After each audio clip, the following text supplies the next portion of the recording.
Okay, it wasn't a rebrand, it wasn't a refresh, but it was a merger, which happened a couple of months ago. So Rosalind, over to you. Okay, thank you, Paul. I think I'll just stay on the first page, Paul, for some time. All right. I just want to thank Victor and Wesley for this invitation. So I think it's good afternoon soon to everyone. Good afternoon to everyone who's logged in and to my fellow panelists. My name is Rosalind Gichuru. I am the Group Director for NCBA Bank or NCBA Group PLC. And let me start, I suppose, with a bit of introduction of who I am. I began my career probably about 20 years or so ago. I started, I was a group of MBA students that were recruited to be part of a cohort to work at the Procter & Gamble, which then was the Gillette company.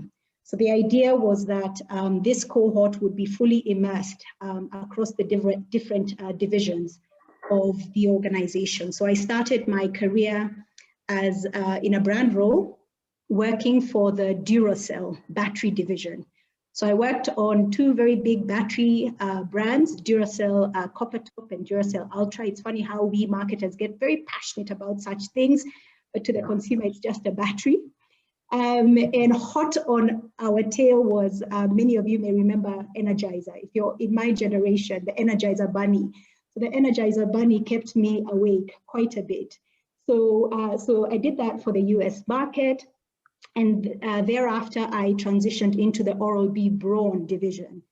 So changed gears here, and I was working on one of the largest toothbrushes. Actually, it is the largest toothbrush, Advantage. I worked on floss products and interdental products. So I did that for some time. And then I decided that it was time to transition back to the continent. So began my career back here on the continent with Coca-Cola Sabco, who are one of Coca-Cola's anchor bottlers. So I worked on a number of their different markets, Namibia, Mozambique, the East Africa region. Yeah. And obviously this being a bottling environment, the role of leadership, marketing leadership at the time was end-to-end and very much spoke to some of what was talked about earlier from a selling environment and some of what even Kendi talked about. You know, you're responsible for all brands end to end, but very much from a trade, commercial, customer perspective. After I did that for a while, I then crossed over into the Coca-Cola company, where I was the strategic marketing manager for brand Coke, the trademark and all its variants. So Coke, Coke Light, and Coke Zero, and across 39 markets in sub-Saharan Africa. So I did that as well for some time. And 6 years ago, I decided to put my FMCG career behind me and transitioned into banking and financial services. And I started off my banking career at NIC, where I was the director for marketing, communications, and citizenship. Did that for some time and was very instrumental in the merger between NIC Group and Commercial Bank of Africa, at which point in 2019, I was appointed the Group Director for Marketing, Communications, and Citizenship. So that, in a nutshell, is the span of my career. And awesome. Sorry? I'm saying that's an awesome journey. Thanks. So let me just keep it moving. Very much in line with some of the guidance that you gave us was to really talk about what brand means to us. I'm not even there yet, Paul. Yes. But just generally, okay, all right. I was wondering whether we would take all the questions sequentially, but so let me just keep it moving. So there's a lot of great definitions of brand. We've heard from Kendi, but to me, brand is a series of expectations that people have because of promises that a brand makes. So essentially, brand is really what people say about you spontaneously when you're not in the room. And this is because they have certain expectations of you because you made certain promises. And therefore, this is what stays with them and either wins their hearts and their minds or not. So brand for me is beyond a logo, a symbol, even beyond a promise. It really is about how does that brand experience essence come alive, authentically and credibly. So I think that the aspiration for any brand is to really have that distinctive essence, such that if you were to strip the brand of its logo or its symbol or its tagline, will we know that that distinctive essence is your brand? So that is the aspiration of any brand, and it certainly is the aspiration of the NCBA brand that we have recently created. So moving along, you then, so what were the forces of change that pushed for, I suppose, this new brand, the formation of this new brand? And, we know that organizations, rebrand or refresh for a myriad of reasons. We've heard from Safaricom. But for us, I think it really was about this merger. So we know that businesses make decisions to rebrand or refresh on account of a possible merger and acquisition, which is, truly at the heart of NCBA. For us at NCBA, the merger between NIC Group and CBA was not an acquisition. It was a merger of equals. And that meant that we came together for the simple reason that we needed to grow, and we needed to cast a much bigger vision for this organization than we could possibly have done separately. So that was really the compelling reason for this marriage or this merger. And it wasn't about carrying one brand versus another.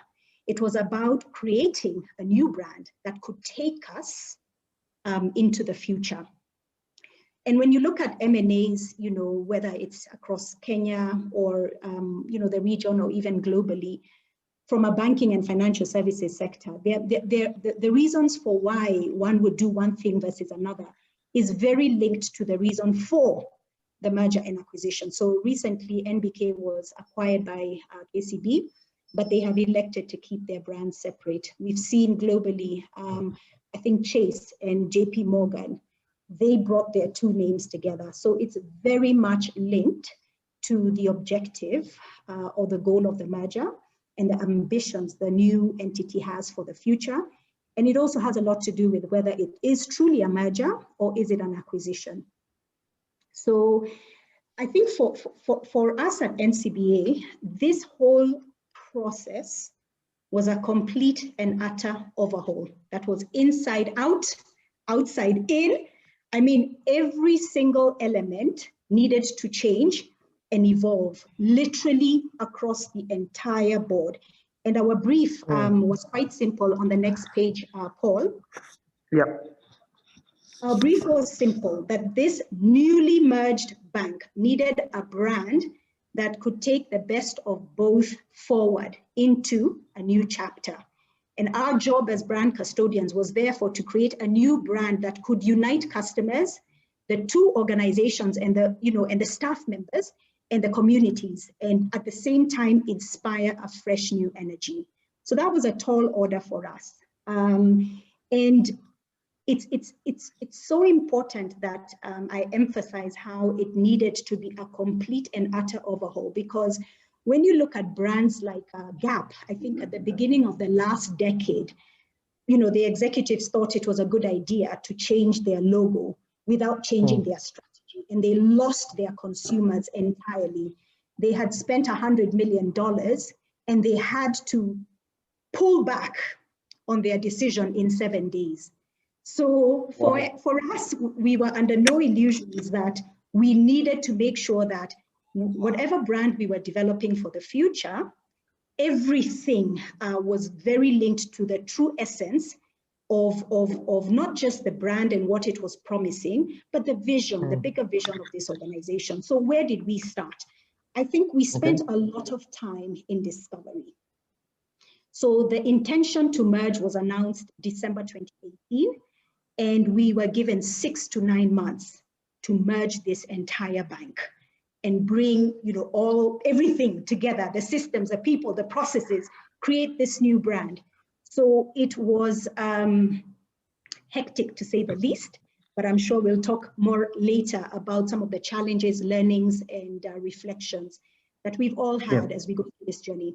So for us, we spent a lot of time having interviews with various stakeholders, starting with the board, our staff, leadership, management, and even key external stakeholders, the regulators. And the intent was for us to identify in a very structured way insights that would be very crucial for us as we began to now determine what the way forward was for this new brand. We also conducted an employee survey, and we asked them, what is the kind of culture that you envision in this new and future entity? And we got a lot of good insights from them about the things that we should retain, the things that could change, and all of that. We, of course, looked at all of the information that was available across the two brands, both CBA and NIC. We looked at brand health studies, customer studies. We needed to understand what were the equities of these two brands, because when you decide on the brand that's taking you forward as a merged entity, you need to be very careful about what are the equities you're taking forward, what are the things you're leaving behind, because in all scenarios, there are pros and there are cons. So you need to be very, very clear the decisions that you're making. We then had focus groups with various segments of our customers. And this was absolutely fascinating and exciting. We had customers from CBA and NIC, and I am sure they are all on this call as we speak. And customers spoke passionately and intently about the things that they expected of this new bank. They told us what name this bank should be called. They knew the colors. They just spoke, and gave us, exactly what they wanted us to retain. And it was interesting because being very old banks, NIC was celebrating 60 years last year. CBA was celebrating 57 years. These are old brands. Those are a lot of years to build affinity. So people were stuck with their brands. Do not do this. Do not change this. We don't like the cocoa color from the CBA side. Keep the colors from the NIC side. So it was very entertaining. And yes, we learned a lot. But one of the things that our merger oversight committee, who was made up of board members as well, they were very cautious to us as brand custodians to ensure do not alienate our customers and key stakeholders. And we saw this and we experienced it as we were gathering these insights. People were holding strong to where it is they came from.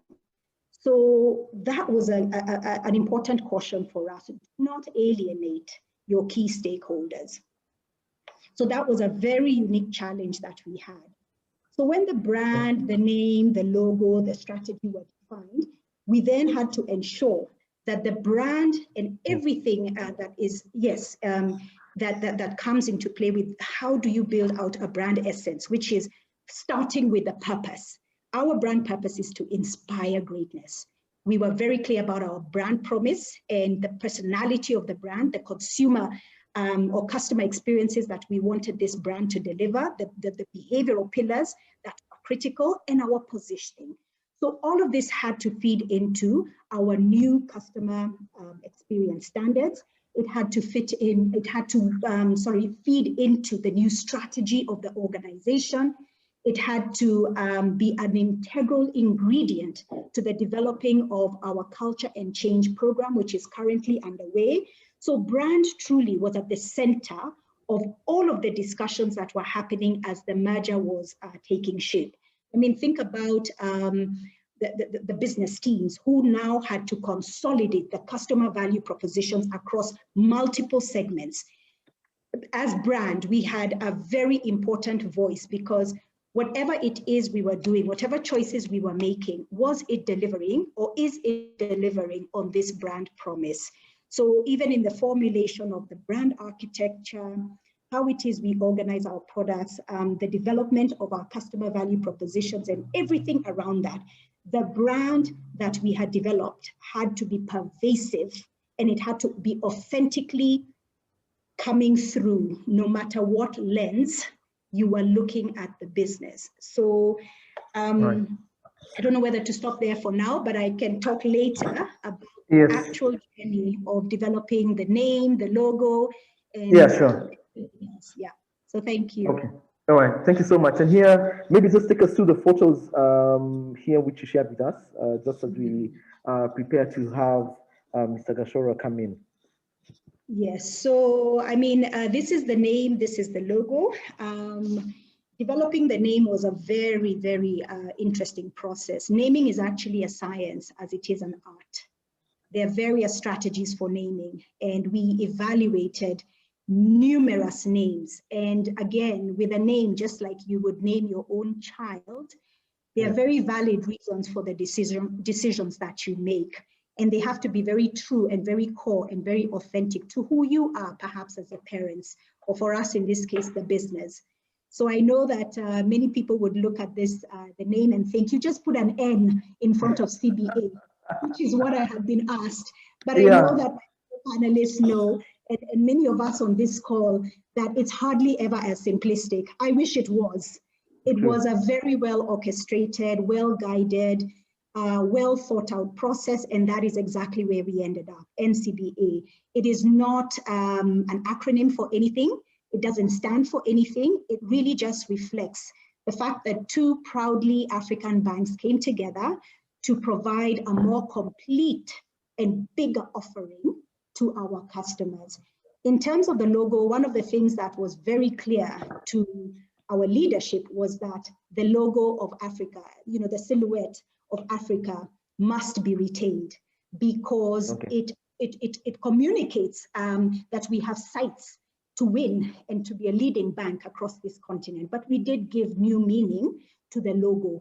And you can see one of the signs that made up this silhouette is greater than signs, because truly two was better than one. So this again spoke very authentically to the reason for this merger. We are a listed company. Previously, CBA was not a listed company. So a lot of the visuals that I shared there speak to how it is we had to unveil to the various stakeholders and across the different markets. We are now one as of 2020 in Rwanda, in Tanzania and Uganda. So that just provides, you know, how the expansiveness, we had to completely rebrand everything, all of the retail branches, all of the digital assets. Can you imagine every piece of stationery became null and void as of October 1st, 2019. So you could not exactly go into a branch and use an old account opening form because that entity ceased to exist. So I think one of the biggest piece of work for us was not just defining what this brand should be strategically, but bringing it to life across digital, you know, across the collateral, going out into the market, across all of our branches, stripping out anything that had old branding. And I talked about 117 years of banking experience. So it was a very excellent journey. I think we learned a lot. We were stretched as leaders, but time was of the essence, and we had to move with a lot of speed and a lot of clarity. And that picture there on, as you see right now, is one of the branches that we have rebranded with a new look for NCBA.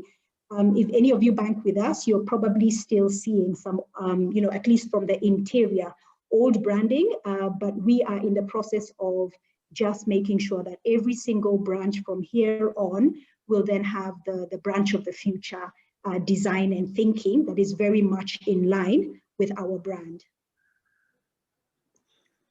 Thank you.